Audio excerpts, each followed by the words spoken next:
Welcome to the 1 minute tutorial.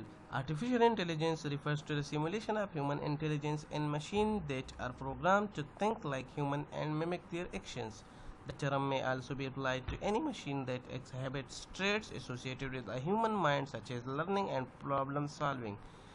AI is a technology that realizes human learning ability, reasoning ability, perceptual ability, and natural language understanding ability with a computer program to have intelligence like human.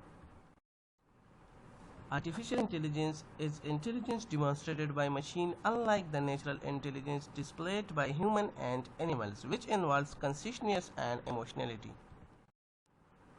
AI makes every process better, faster, and more accurate. It has some very crucial applications too, such as identifying and predicting the fraudulent transactions, faster and accurate credit scoring, and automating manually intense data management practices.